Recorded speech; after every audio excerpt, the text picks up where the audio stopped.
அனைவருக்கும் ஹரிவிஷன் அன்பான வணக்கங்கள். இன்னைக்கு அருமையான காரசாரமான மீன் குழம்பு எப்படி செய்யலாம்னு பார்க்கலாம் வாங்க.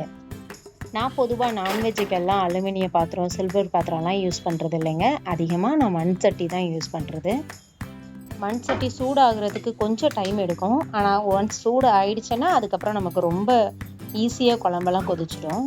கடாய் சூடாகவும் கண்டிப்பாக நல்லெண்ணெய் யூஸ் பண்ணுங்கள். அதுதான் மீன் குழம்புக்கு டேஸ்ட்டையே அதிகப்படுத்தும். 2 ஸ்பூன் 3 ஸ்பூனுன்னு உங்களுக்கு தேவையான அளவு நல்லெண்ணெய் ஊற்றிக்கோங்க. நல்லெண்ணெய் சூடாகிற வரை கொஞ்சம் வெயிட் பண்ணலாம். சமையலுக்கு அதிகமாக நல்லெண்ணெய், தேங்காய், கடலெண்ணெய், விளக்கெண்ணெய் இதெல்லாம் கொஞ்சம் யூஸ் பண்ணுங்கள். அதுதான் நம்ம உடம்புக்கு ஆரோக்கியமும் கூட. நீங்கள் யூஸ் பண்ணுற நல்லெண்ணெய் கூட நல்ல மரச்செக்கு எண்ணெயாக வாங்கி யூஸ் பண்ணுங்கள் மக்களே. அதுதான் ரொம்ப ஹெல்த்தியும் கூட. ஓகே, நமக்கு எண்ணெய் காஞ்சிடுச்சு. இப்போ வெந்தயம் போடலாம். வெந்தயம் 1 ஸ்பூன் வெந்தயம் போட்டால் போதுங்க. ஏன்னா கொஞ்சம் அதிகமாக போட்டால் கசப்பு தன்மை அதிகமாகிடும். வெந்தயம் 1 ஸ்பூன் ஜீரகம், அதோட நான் அந்த வடகம் வச்சுருப்பாங்க இல்லைங்க, வெங்காய வடகம் என்கிட்ட அது இருக்குது. அது நான் 1 ஸ்பூன் போட்டுக்கிறேன். ஏன்னா கொஞ்சம் ஸ்மெல் அதிகமாக இருக்கும், நல்ல வாசனையாக இருக்கும் மீன் குழம்பு. எல்லாம் ஒன்றா கொஞ்சம் பொரியிற வர வெயிட் பண்ணுங்கள். அதுக்கப்புறம் நறுக்கி வச்ச சின்ன வெங்காயம் கொஞ்சம் கூடுதலாக போட்டுக்கிட்டால் இன்னும் டேஸ்ட் அதிகமாக இருக்கும். நறுக்கி வச்ச சின்ன வெங்காயத்தை போட்டுருங்க. சின்ன வெங்காயத்தோட கலர் கொஞ்சம் சேஞ்ச் ஆகுற வரை நம்ம வெயிட் பண்ணலாம். அதுக்குள்ளே மக்களே உங்ககிட்ட ஒரு சின்ன கொஸ்டின் கேட்கணும். உங்களில் யாருக்கெல்லாம் மீன் குழம்பு ரொம்ப ஃபேவரட்டோ அவங்கெல்லாம் கமெண்ட்டில் எஸ் சொல்லிடுங்க. அதோட மட்டும் இல்லைங்க, இன்றைக்கி டயட்டில் இருக்கணும்னு யாரெல்லாம் பிளான் பண்ணியிருக்கிறீங்க, உங்களுக்குலாம் மீன் குழம்பை கண்ணு முன்னாடி பார்த்தா டயட் இருக்கணும்னு என்ன இருக்குமா, இல்லை நாளைக்கு நம்ம அதை பார்த்துக்கலான்னு தள்ளி வச்சுடுவீங்களா? இதையும் கமெண்ட்டில் சொல்லிவிடுங்க. வெங்காயம் கொஞ்சம் வதங்கட்டும். வதங்கினதுக்கப்புறம் நம்ம தக்காளி ஆட் பண்ணிக்கலாம்.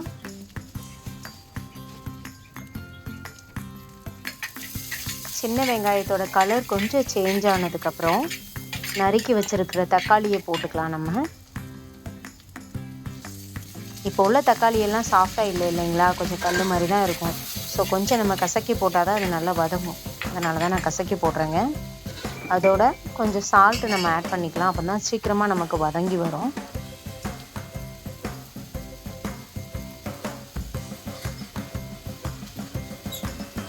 மீன் குழம்பு சாப்பிட்ற நம்ம எல்லாரும் மீன் அதிகமாக எடுத்துப்போமா, இல்லை மீன் குழம்பு அதிகமாக எடுத்துப்போமா? மீன் என்னமோ 1 துண்டு 2 துண்டை தான் எடுத்து சாப்பிடுவோம். ஆனால் குழம்பு தானே நம்ம தட்டு ஃபுல்லாக குழம்பு மாதிரி ஊற்றி சாப்பிடுவோம். மீன் குழம்பு நம்ம செஞ்ச அன்னைக்கு சாப்பிட்றத விட நெக்ஸ்ட் டே சாப்பிட்டா தானேங்க அல்டிமேட்டாக இருக்கும். எனக்கும் அது தாங்க ரொம்ப பிடிக்கும்.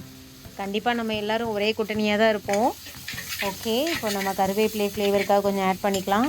கொஞ்சம் வதங்கினா போதுங்க. கொஞ்சம் வதங்கினதுக்கப்புறம் கொஞ்சம் 1/4 டம்ளர் தண்ணி மட்டும் நம்ம ஆட் பண்ண போகிறோங்க. எதுக்குன்னா நம்ம இது கொஞ்சம் வதங்கவும் இதை எடுத்து மிக்ஸி ஜாரில் தேங்காவோட சேர்த்து அரைக்க போகிறோம். அதனால் கொஞ்சம் தண்ணி நம்ம ஆட் பண்ணி கொதிக்க வைக்கலாம். நம்ம வதங்கின வெங்காய தக்காளியை கொஞ்சம் தேங்காவோடு சேர்த்து அரைச்சி குழம்போடு கொதிக்க வைக்கும்போது அந்த திக்னஸ் கொஞ்சம் அதிகமாக இருக்குங்க. சாப்பிடும்போது அந்த டேஸ்ட்டும் ரொம்ப அல்டிமேட்டாக இருக்கும். செஞ்சு பாருங்கள்.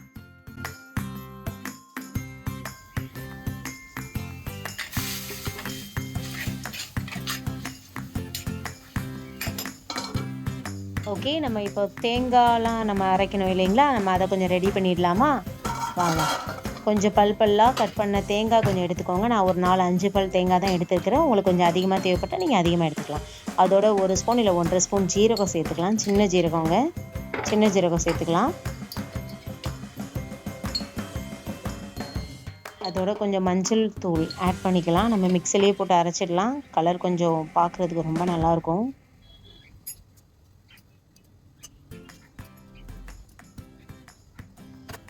அண்ட் ஒரு 2 பல்லு இல்லை 3 பல்லு பூண்டு மட்டும் சேர்த்துக்கலாம். அதோட மட்டும் இல்லை, கொஞ்சம் சின்ன வெங்காயமும் ஒரு 4-5 சின்ன வெங்காயமும் சேர்த்து நம்ம அரைக்கலாம்.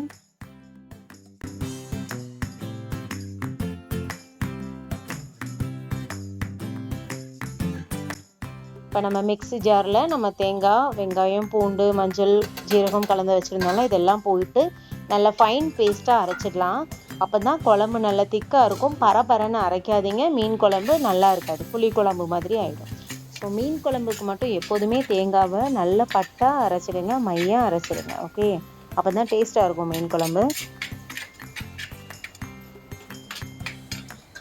தேங்காய் மிக்ஸி ஜாரில் போட்டு ஒரு ஓட்டு ஓட்டினதுக்கப்புறம் நம்ம வெங்காயம் தக்காளி வதக்கி வச்சுருக்கோம் இல்லைங்களா, இதில் பாதி எடுத்து மிக்ஸி ஜாரில் போட்டு தேங்காவோட சேர்த்து இதையும் சேர்த்து அரைச்சிடுங்க.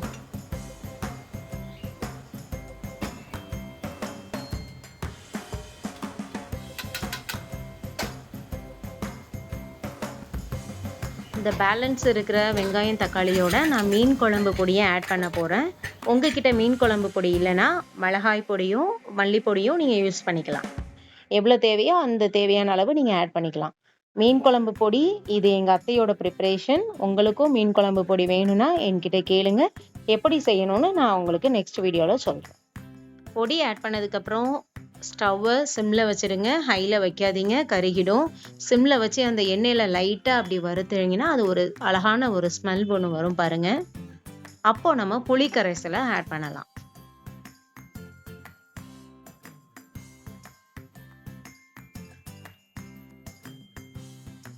நான் மீன் குழம்புல மாங்காவும் ஆட் பண்ண போகிறேன், அதனால் புளி கரைசலை கம்மியாக தான் எடுத்துருக்கிறேன். அதோட நம்ம தக்காளியும் ஆட் பண்ணியிருக்கோம் இல்லைங்களா, ஸோ புளிப்பு அதிகமாகிடக்கூடாது, பேலன்ஸ் பண்ணுற மாதிரி இருக்கனால நான் கம்மியாக தான் புளி எடுத்துருக்கிறேன்.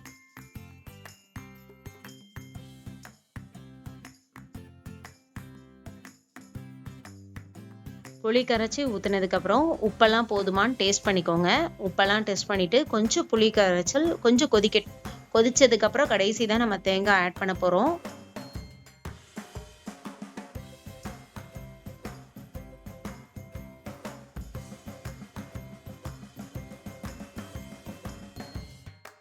இப்போ நம்ம குழம்ப மூடி வச்சிடலாம்.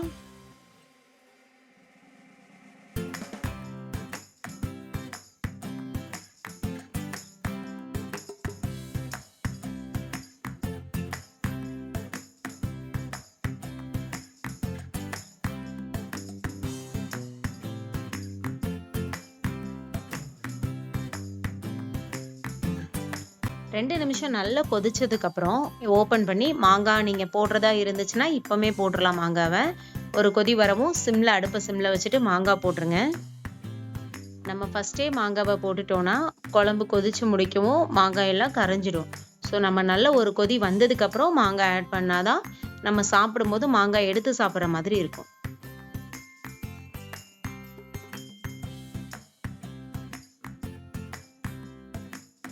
இப்போ நம்ம அரைச்சி வச்சிருக்கிற தேங்காய் கரைசலையும் இந்த குழம்புல ஆட் பண்ணிடலாம். தேங்காய் கரைசல் ரொம்ப கொதிக்கணும்னு இல்லைங்க, ஒரு கொதி வரவும் நம்ம மீனையும் உடனே போட்டுடலாம்.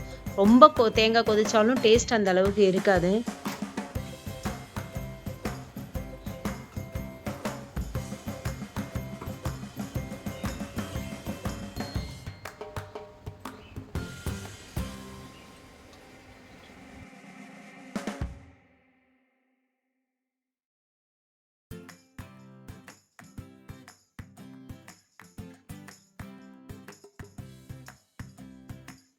உப்பெல்லாம் கரெக்டாக இருக்கான்னு மீன் போடுறதுக்கு முன்னாடியே செக் பண்ணிக்கோங்க. மீன் போட்டதுக்கப்புறம் உப்பு சேர்க்கக்கூடாது.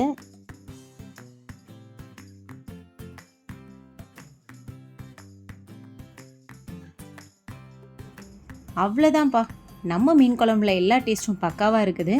இப்போ மீனை ஆட் பண்ணி மூடி வச்சிடலாம். மண் சட்டியாக இருக்கும்போது 2 நிமிஷத்தில் அடுப்பை ஆஃப் பண்ணிடலாம். ஏன்னா அதில் இருக்க ஹீட்லேயே மீன் சீக்கிரமாக வெந்துடும்.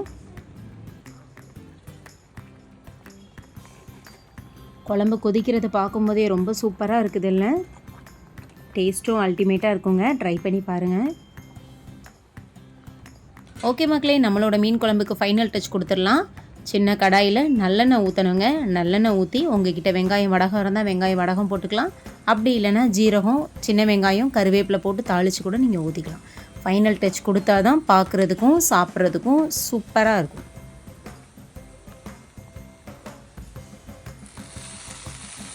நான் செஞ்ச இந்த மீன் குழம்போட செய்முறை உங்களுக்கு பிடிச்சிருந்துச்சுன்னா லைக் பண்ணிவிடுங்க. இதே மாதிரி மீன் குழம்பு நீங்களும் ட்ரை பண்ணிங்கன்னா டேஸ்ட் எப்படி இருந்துச்சுன்னு கமெண்ட்டில் சொல்லிவிடுங்க.